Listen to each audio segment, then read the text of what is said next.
Okay, once again, good day to everyone. I hope you are safe after the damage brought by Typhoon Christine. So because of the continuous suspension of our classes, so this will be our lesson in creative writing, grade 12 for the second quarter.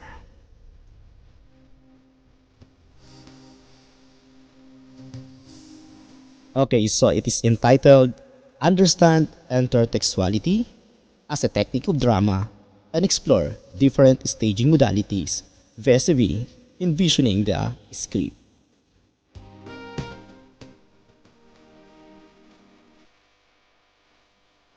Okay, to formally start our lesson, let us now proceed to our objectives. Number one objective, explore different staging modality vis-à-vis envisioning the script. And the second one, write short exercises involving character, dialogue, plot, and other elements of drama.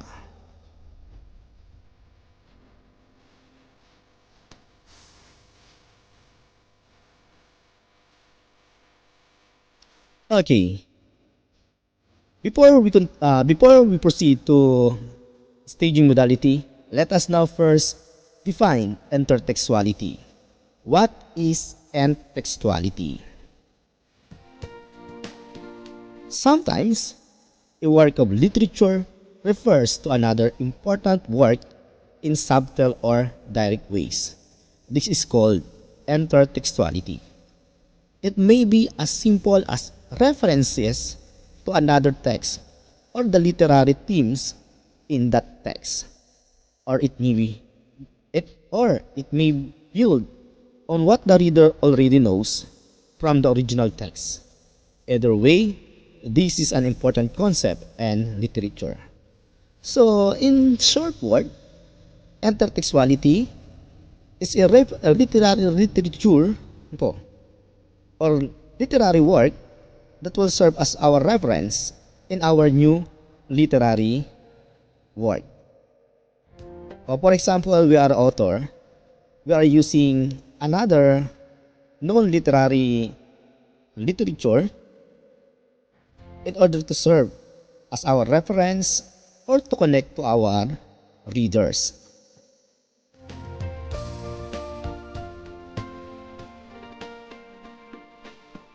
Importance of intertextuality. Even though it's solitary activity, reading can actually be a short experience. You and your favorite writers have read many of the same books. When an author and the reader have a common understanding of a text, this allows the author to communicate to the reader in terms of that original text. Intertextuality is important because it is another form of communication between the reader and the author.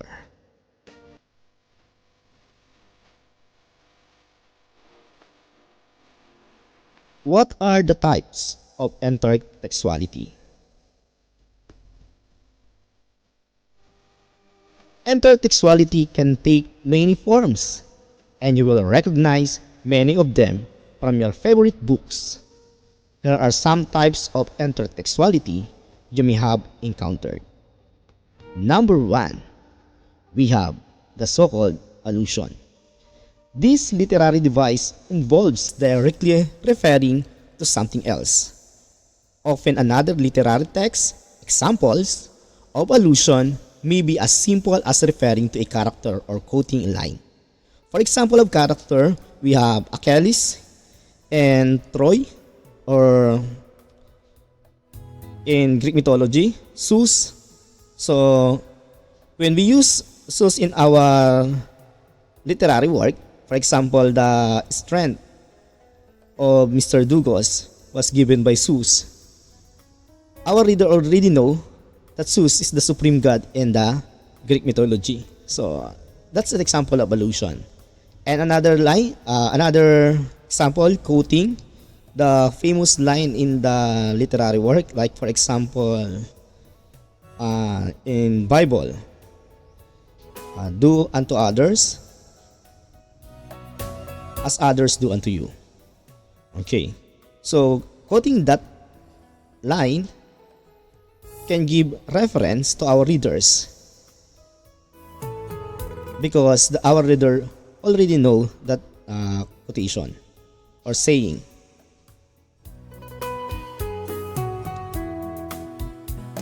Parody.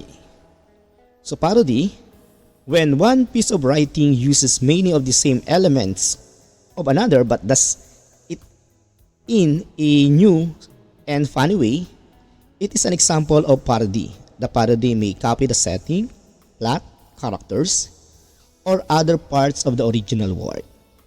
So if you are familiar in social media, Facebook, there are some content creator who make parody.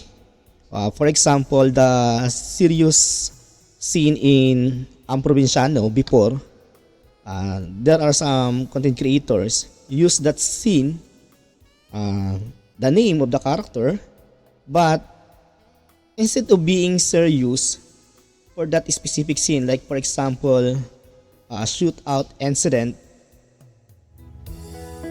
Okay, so it will create new and witty scene. For example, shootout incident but the gun use was made of wood.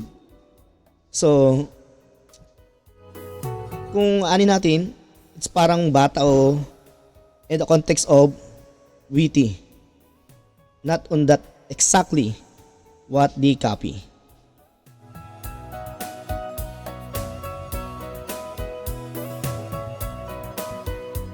Pastiche borrows element from one or more works and reconfigures them to create something new.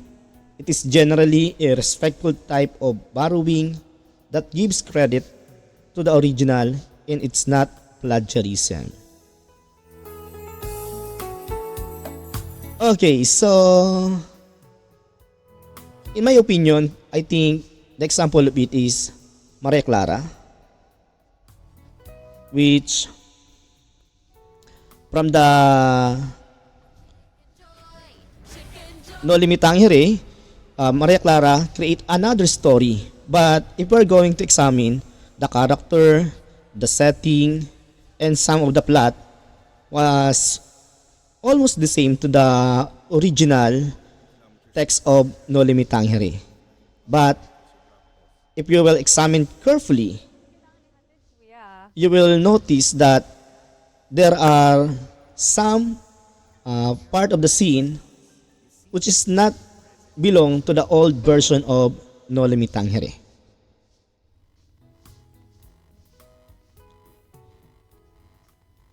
Okay, so this is the example of intertextuality and you may comment below the type of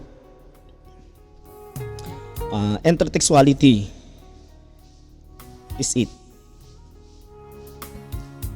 Number 1, James Joyce's Ulysses was a deliberate retelling of Homer's Odyssey but transplanted out of ancient Greece into modern-day Dublin.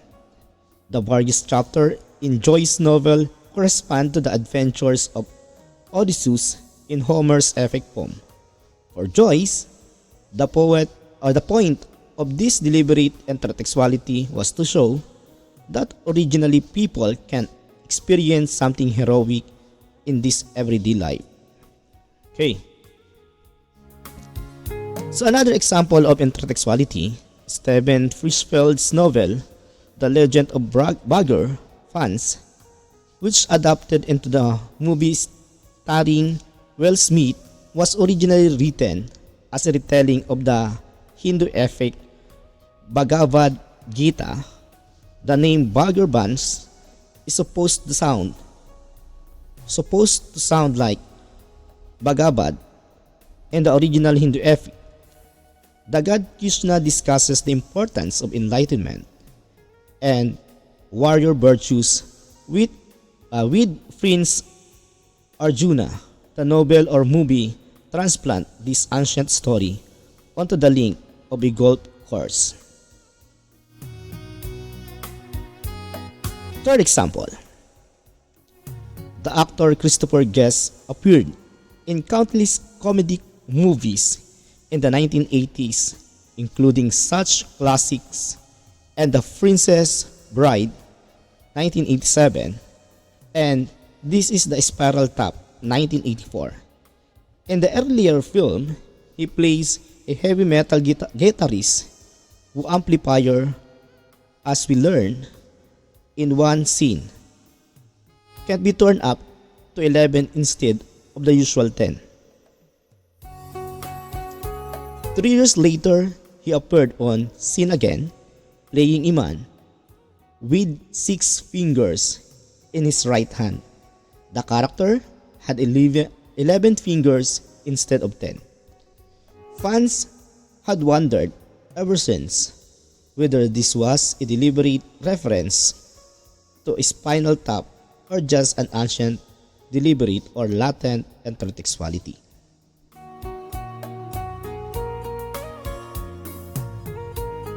Fan fiction is a great example of deliberate intertextuality. In fan fiction, authors enter the fictional worlds of other authors and create their own stories. For example, in Lord of the Rings, fan fiction might tell the story of the minor characters or add new characters to the world of Middle-earth. Sometimes, fan fiction becomes extremely successful in its own right. 50 Shades of Grey was originally written as Twilight fan fiction. So number 5. Martin Luther King's writing was heavily influenced by the work of Mohandas Gandhi, especially in the era of non-violent resistance. Much of this intertextuality was deliberate, with King explicitly crediting Gandhi as one of his influences. Scholars, however, have deliberated whether there might have been other aspects of Gandhi's writing, such as his aesthetic style, that also influenced King in a more latent way.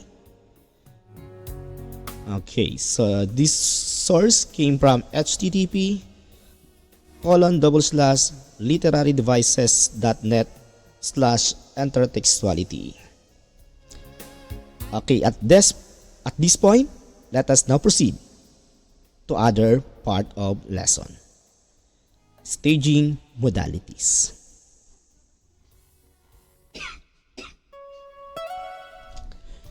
Staging is the process of selecting, designing, adapting to, or modifying the performance space for a play or film.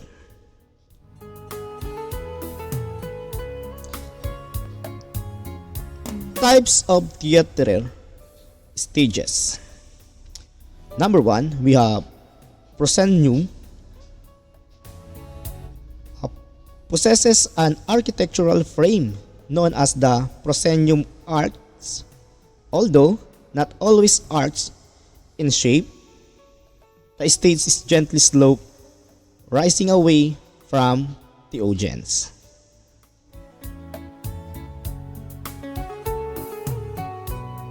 Truss. As the name suggests, this project or truss into the auditorium with the audience setting on 3 sides. The truss stage area itself is not always square but maybe semicircular or half a polygon with any number of sides. Such stages are often used to increase intimacy between actors and the audience. So, you may examine the picture to understand what truss is like.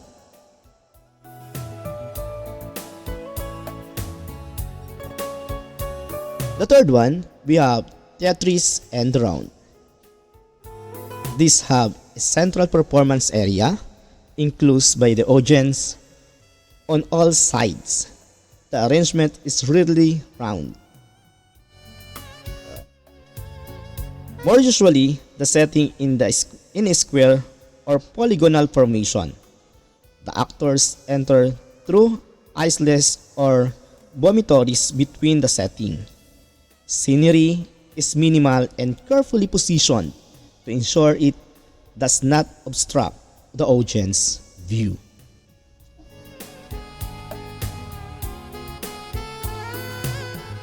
And the fourth one, black box or studio theater. These are flexible performance spaces which, when striped to their basics, are a single room painted black, the floor of the stage at the same level as the first audience row. Okay, so this is the illustration.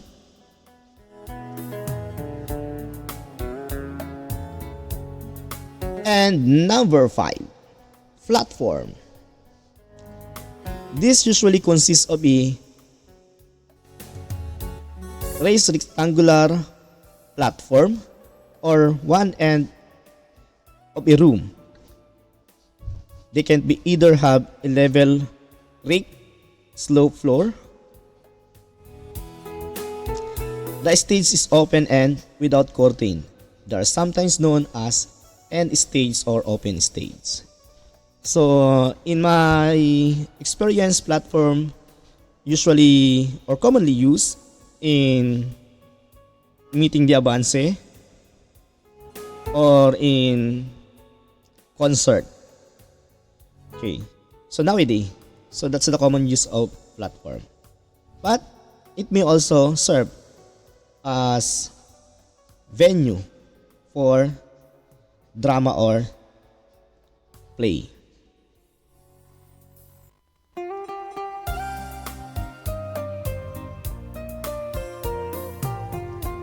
Okay, so let us now proceed to the number 6. Hippodromes, similar to circuses, and have a central arena surrounded by concentric tiered setting. Deep pits or low screens often separate the audience from the arena. Okay, so this is the illustration of the hippodrome. Number 7. Okay, open air theatres. These outdoor theatres that do not have a roof, although sometimes part of the stage or audience setting will be covered.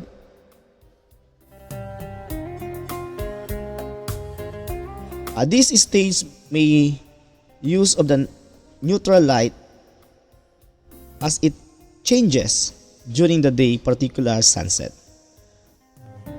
Okay, so open air theatres, the stage was open but the setting area for the audience was covered by the roof.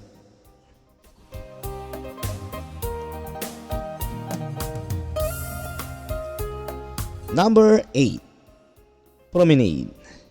I think this will be the last.